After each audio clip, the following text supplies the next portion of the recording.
안녕하십니까. 거꾸로 투자하는 쇼킹 부동산입니다. 역대급 변화, 내년 3월 급매 쏟아진다 시작해보겠습니다. 자, 내년에 많은 부동산 관련 세제 개편이 있습니다. 내년 1월 1일부터 적용되는 부분이 있고 이제 6월 1일부터 적용되는 부분이 있거든요. 좀 나눠서 설명드리겠습니다. 당장 내년 1월 1일부터 적용되는 부분은 자, 1세대 1주택자 장기보유 특별공제 혜택의 거주기간 요건이 추가가 됐습니다. 지금 2년 이상 거주했을 경우에는 이 장기보유 특별공제 혜택 8%씩 최대 80%까지 적용되는데, 야 그러면은 거주 2년만 채우고 나머지는 전세로 돌려도 이 80% 받네? 너무 과한 혜택이다 싶어서 보유기간은 연 4%, 거주기간 4% 합쳐서 1년에 8%라는 조건을 붙인 게 내년 1월 1일부터 적용이 됩니다. 그래서 거주는 짧게 하고 보유는 오래 한 사람들, 초고가 주택을 보유한 사람들이 내년에 주택을 처분하면 좀 불리하겠죠.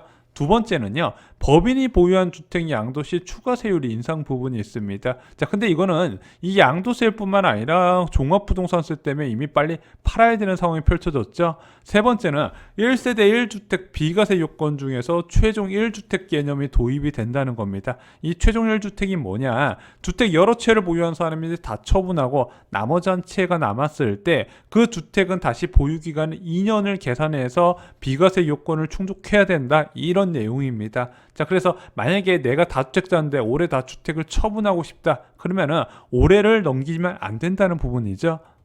마지막으로 이제 분양권이 주택수에 포함이 되기 시작합니다. 근데 이게 약간 이제 제도 시행에서 좀 후퇴된 부분이, 원래는 분양권 보유했으면 무조건 내년부터는 주택수에 포함이 되는데, 자, 기존 분양권 보유자들의 반발이 커지니까 그러면은 내년부터 취득한 분양권은 주택수에 포함되는 걸로 바뀌었습니다. 자, 근데 이 분양권 같은 경우는 이제 실수요자 목적으로 접근하셔야 되고요. 분양권을 이용한 투자 부분은 굉장히 위험해집니다. 뒤에서 양도세 관련된 부분을 잘 참고하시기 바랍니다. 자, 내년 1월 1일부터 적용되는 부분 때문에 9억 초과하는 고가주택과 법인 보유주택의 매도가 늘었어요. 특히 경기도 지역 올 초에 법인 매수세가 굉장히 거셌는데 그거 대부분 지금 다 처분됐다고 보고 있습니다. 개인이 다 받아 나갔는데, 제가 보기에는 이제 연말보다는 이제 그 제도 개편이 발표됐던 6월, 7월 중에 상당수가 빠져나가는 것으로 보이고 있습니다. 근데 법인에 다 주택을 내놓을 이유는 없는 게, 임대사업자로 등록한 경우에는 이제 종합부동산세 합산 배제를 받기 때문에 그 매물이 나오려면 일단은 좀 더 시간이 걸릴 거라고 생각을 합니다. 자, 그리고 강남 재건축이 올해 10월과 11월 초에 많이 가격이 하락했거든요. 특히 반포주공 3주구 같은 경우는 거의 뭐 15% 이상 하락을 했으니까, 자, 이 영향이 컸다는 부분이죠. 내년에 매도하면 양도세 부담이 커지고 법인이 보유한 주택도 뒤늦게 내놓은 경우가 있었다. 그래서 지금 재건축 아파트 같은 경우는 이런 식으로 급매가 속출해서 가격이 떨어지다가 그 급매물이 소진되니까 지금 호가가 올라가고 있다 말씀을 드렸습니다. 자, 여기까지가 내년 1월 1일부터고요. 6월 1일부터 적용되는 세제 개편은요, 이거와 비교도 안 될 정도로 천지개벽 수준의 변화입니다. 그리고 그것이요, 투자자한테, 다주택자한테 유난히 굉장히 불리하게 작용이 됩니다.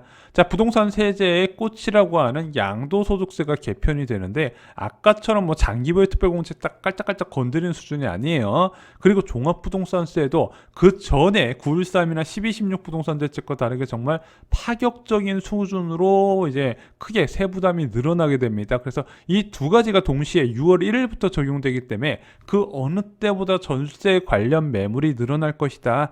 자, 그래서 세제 이제 제도안이 개편될 때마다 이제 절세 매물은 나오긴 했는데 그게 그렇게 시장의 흐름을 바꿀 정도는 아니었는데, 내년 6월 1일 세제 개편은 정말로 남다르다는 거죠. 자, 그럼 먼저 양도소득세부터 볼게요. 양도소득세 어떻게 바뀌냐? 70 부동산 대책에서 양도소득세를 크게 달았죠. 먼저 주택과 입주권에 대해서 단기 보유에 대한 세부담을 크게 증가를 시켰습니다. 그래서 현재는 1년 미만 보유했을 경우에 40% 세율이 적용돼서 좀 무겁게 적용되는데, 1년 이상부터는 기본 세율이 적용돼요. 그래서 이제 입주권이나 또는 주택을 단타로 치고 빠지는 경우가 굉장히 많았는데, 이것이 6월 1일부터는 사실상 막히게 됐습니다. 그래서 2년 이상 보유해야 가능하다는 부분이고요. 분양권 같은 경우는요, 이제 단일 세율이 적용됐어요. 1년 미만은 70%고 1년 이상은 60% 세율이 적용돼요. 이것도 규제 지역이다 아니다 상관없이 무조건 적용되다 보니까 제가 볼 땐 분양권 투자는 역사 속으로 사라질 것이다. 또한 비규제 지역의 과도한 투자 쏠림도 좀 이것으로 감소하지 않을까. 왜 그러냐면은 지금까지 이제 비규제 지역 사람들이 투자를 어떻게 했냐면은 이제 규제 지역을 잘 분석하다가 자 이제 비규제 지역에서 자금이 쏠릴 만한 데를 분석해서 그쪽을 미리 사나요? 분양권이든 주택이든. 그러면은 규제 지역으로 이제 가격이 올라가면은 때려야 되는데 이 정부의 대응이 항상 늦는다 말씀드렸죠. 왜냐면은 한국감정원 통계를 기준으로 하다 보니까 대응이 늦더라. 그러면 한 1년 정도 지난 시점에서 이 지역이 규제 지역이 지정될 것 같다. 그런 요건이 되는 게 보이면은 그 전에 규제 지역 지정 이전에 얼른 매도해서 양도세 중과 피하고 이제 수익을 냈던 구조인데 이게 이번에 세부담 강화로 이 부분이 막히게 됐습니다. 또한 양도소득세에서 크게 바뀌는 부분이 바로 양도세, 다주택자 중과세율 인상입니다. 자, 기본세율에 원래 2주택자는 10%포인트, 3주택 이상자는 20%포인트인데, 자, 이거 그냥 감안하고 투자하는 사람들이 있었거든요. 자, 난 이거 그냥 절반 세금 낼 생각으로 투자하겠다. 그래서 이번에 기본세율을 10%포인트씩 더 올려서 최고 세율이 75%까지 적용되도록 바뀌었습니다. 자, 그래서 2주택 실효세율이라 해서 2주택자가 예를 들어 이제 과세 표준 8,800만 원 초과할 경우에 이제 35%로 과세 구간이 확 늘어나거든요. 그러면은 2주택자는 그냥 한 절반 뛰어간다 보시면 될 것 같고요. 3주택 이상자는 60%를 뛰어가요. 만약에 내가 1억을 벌면은 6천만 원 세금이 나올 정도로 세부담이 크게 늘어난다. 근데 그게 기가 막히게 6월 1일부터 적용된다는 부분이죠. 다주택자가 생각을 많이 하게 이번에 제도를 만든 게 710 대책입니다. 근데 양도세 세부담 강화만으로 좀 약하다고 느꼈는지 종합부동산세 개편안도 크게 강화를 시켰어요. 710 부동산 대책 때. 그래서 현재 뉴스 보면은 야 종부세 폭탄이다 이런 얘기가 많이 나오죠. 작년에 2배 뛰었다. 워낙 실효세율이 눈꼽만 해서 2배 뛰어도 티가 안 나요. 근데 진짜는 내년이에요. 왜냐면은 이 종합부동산세 계산식을 보면은요.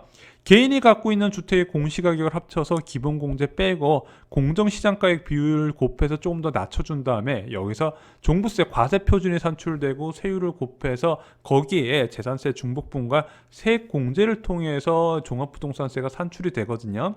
그러면 이 종합부동산세에 영향을 주는 게 세 가지 요소가 있습니다. 먼저 공시가격이겠죠. 개인이 가진 주택의 공시가격을 합치는데 이게 만약에 시세가 올라가거나 현실화율이 올라가면 공시가격도 크게 껑충 뛰겠죠. 두 번째, 공정시장가액 비율 낮을수록 세금이 적게 나오는데 계속해서 올라가는 구조라고 말씀드렸고 세율도 이번에 다주택자한테 정말로 크게 부담될 정도로 바뀌었습니다. 하나하나 살펴볼게요.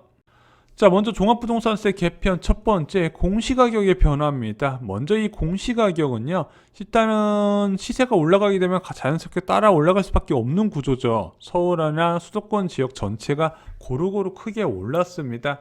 게다가 시세도 올랐는데 현실화율도 더 올라가요. 이 공시가격이 시세 몇 %나 될 정도로 할 것이냐. 그래서 그 공시가격을 시세와 근접하게 올려는 게 바로 현실화율 계획인데 이번에 정부에서 발표를 했죠. 1년에 3%씩 포인트씩 올려나가겠다. 그래서 현재 70에서 80% 수준까지 적용되어 있던 공시가격 현실화율이 내년에 더 많이 올라갈 가능성이 있는데 여기서 잘 보시면은요. 15억 초과에서 30억 이하 주택은 공시가격 현실화율이 75%예요. 근데 15억 이하 주택은 70%죠. 무려 5%포인트나 차이가 납니다. 그래서 이번에 공시가격이 가장 크게 오르는 가격대 내년 3월에 보면 목 잡고 쓰러질 만한 주택 소유자분들이 어떤 사람이냐? 2020년에 올해 새로 15억 초과하는 아파트들이 큰 타격을 받을 거라고 봐요. 왜냐? 2020년에는 공시가격 현실화율이 70%가 적용받았는데 내년에는 5% 플러스 포인트, 3% 포인트에서 78%가 적용을 받게 됩니다. 그러면은 2020년 1월에 12억짜리 아파트 공시가격 8억 4천만 원 적용받았으면요. 올해는요. 이 아파트가 시세가 16억으로 올라와서 공시가격이 무려 12억 5천만 원, 50% 정도 올라가게 된다는 부분이죠. 공시가격이 50% 올라가게 되면요. 세부담은 몇 배나 높아지게 됩니다. 자, 이렇게 종합부동산세가 끝도 없이 올라가는데 공정시장가액 비율도 단계적으로 상승하면서 세부담이 더 늘어난답니다. 2018년 9.13 대책에 나왔던 부분이라서 단계적인 폐지안이 나왔어요. 그래서 2019년에 85%, 올해 90%, 내년에 95%가 적용돼서 공시가격이 그대로 있어도 세부담은 늘어날 수밖에 없는 구조예요. 그리고 내후년부터 폐지가 됩니다. 자, 종합부동산세에 영향을 미치는 마지막 카드 바로 세율입니다. 올해 이 710 부동산 대책에서 종합부동산세 세율을 정말로 크게 올랐어요. 특히 조정 대상 지역의 2주택자한테 거의 2배 가까운 세율을 올렸습니다. 왜냐하면 현재 0.6%가 적용됐는데 1.2%가 적용되는 거예요. 자, 그러면은 공시가격이 올랐죠. 공정시장가격 비율 올라갔죠. 세율까지 2배 올라가게 되면은 제가 볼 때는 수도권 고가주택 포함 2주택자는요 3배 이상 인상은 기본일 거라고 생각을 해요. 그래서 이번에 1216 부동산 대책 이제 개편안이 국회에서 통과됐을 때 조정 대상 지역 2주택자는 한 번에 부담하는 세부담 상한을 200%에서 300%로 올렸습니다. 한마디로 3배씩 내라는 거죠. 자, 그럼 올해와 내년 다주택자 세부담은 얼마나 늘어날까요? 자, 서울의 시가 16억짜리 아파트 작년에는 시가 12억이라고 평가받았다고 볼게요. 그리고 경기도 아파트 한 채 더 갖고 있습니다. 시가 10억인데 작년엔 7억이었어요. 집값이 많이 올랐죠. 자, 근데 이 주택 두 채 갖고 있는 사람들 올해 종합부동산세 얼마나 나왔나 봤더니 468만 원이 나왔습니다. 그런데 이 사람 내년에는 얼마를 내야 될까요? 1,400만 원을 내야 됩니다. 자, 근데 이 1,400만 원이 계산된 금액이 다가 아니에요. 세부담 300%를 적용한 거고요. 실제로는 2,744만 원이 나왔습니다. 6배 세부담이 늘어나게 된 거죠. 자, 이 사람이 너무 세부담이 부담되니까 자, 인별 과세인 종합부동산세의 약점을 잡고 공동명의를 한다 하더라도 현재의 2배 수준으로 종합부동산세가 크게 껑충 뛰어 올라가게 됩니다. 근데 이런 종합부동산세는요 시세가 그대로 있더라도 시간이 지날수록 계속 올라가는 구조다. 왜 그러냐? 공정시장가격 비율이 올라가고 공시가격 현실화율이 올라가기 때문에 내년의 끝이 아니라 시작일 가능성이 크다는 부분입니다.